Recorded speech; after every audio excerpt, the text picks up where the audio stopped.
అన్న కన్నప్ప నుంచి మన మోహన్ బాబు గారిది మహాదేవ శాస్త్రి అని ఒక క్యారెక్టర్ నుంచి ఒక సాంగ్ వచ్చింది కదా, ఎలా అనిపించింది అన్న?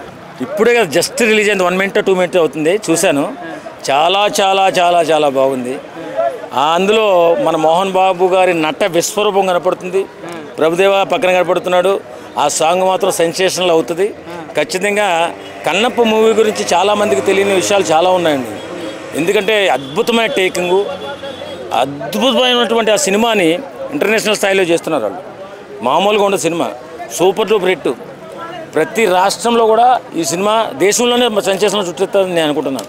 ఒక బాహుబలి ఎలాగో మన తెలుగు సినిమాకి వన్నీ తెచ్చిన బాహుబలి కానీ, అలాగే పెద్ద పెద్ద సినిమాలు ఉన్నాయి, మొన్న పుష్ప కానీ, ఆ స్థాయిలో దైవత్వంలో ఇది పేరు తెస్తుంది.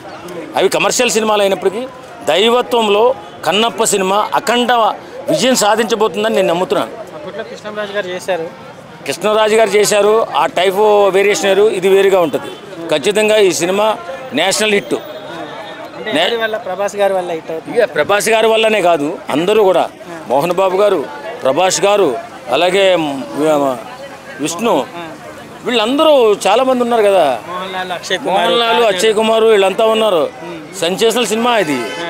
ఇది ఖచ్చితంగా సినిమా మాత్రం. ఈ సినిమాలో లొకేషన్స్ అన్ని బయట తీశారన్నమాట. కన్నప్ప ఇక్కడ తీసుంటే బాగుండని చెప్పేసి ట్రోల్ చేస్తున్నారు. అది కనిపించేస్తుంది అంటున్నారు. దాని మీద ఎలా అంటారు? ఎక్కడ చూసినా నేచరే, ఎక్కడ తీసినా నేచరే. ఇక్కడ తిరిగాడు కదా, ఈ నేల మీద తిరిగాడు కదా కన్నప్ప అనేసి తిరిగాడు. ఒక సెంటిమెంట్ పక్కన పెట్టండి. ఇప్పుడు అలాంటి పరిస్థితులు ఉన్నటువంటి అడవులు ఎక్కడన్నా ఉన్నాయా లేదా? ముందు మేకర్ ఏమో ఆలోచిస్తాడంటే ఆ కన్నప్ప ఆ కథకి అనుగుణంగా అక్కడ లొకేషన్స్ ఎలాంటివి కావాలి, ఏం కావాలని అనుకున్నప్పుడు పలానా దేశంలో పలానా చోట ఆ లొకేషన్లు అద్భుతంగా ఉన్నాయి, ఎవరో చెప్పిన మాట వినో ఏదో విని అది ఆ కన్నప్పకి మరి అద్భుతంగా చూపించాలి కదా లొకేషన్స్.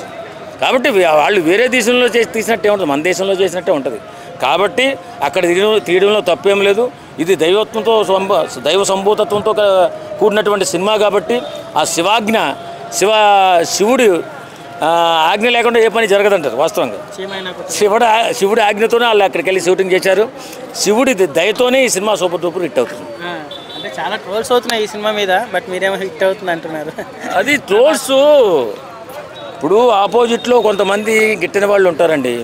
ఇది ఎవరైనా మహానుభావుడు పెద్ద వాళ్ళనే ట్రోల్స్ చేశారు, వీళ్ళనేంటి ఆ ట్రోల్స్ అలా జరుగుతుంటే సోషల్ మీడియా వచ్చిన తర్వాత, ఇది పరిణితి చెందిన తర్వాత ట్రోల్స్ ఎలాంటి వాడి మీద, మహానుభావుడి మీద సరే, శివుడి మీద, దేవుళ్ళ మీద ట్రోల్స్ వస్తున్నాయి. ఆఫ్టర్ ఆల్ మనుషులు మనమెంత. ప్రభాస్ గారు ఎంతవరకు ప్లస్ అవుతారు సార్? ప్రభాస్ అంటే ఆ కట్అవుట్ ఈ సినిమాకి సూపర్ డూపర్ హిట్. వాస్తవంగా అతను ఖచ్చితంగా నేషనల్ హీరో. అతను ఆయన్ని చూసి కూడా చాలామంది వస్తారు కాబట్టి సెన్సేషనల్ హిట్ అవుతుంది.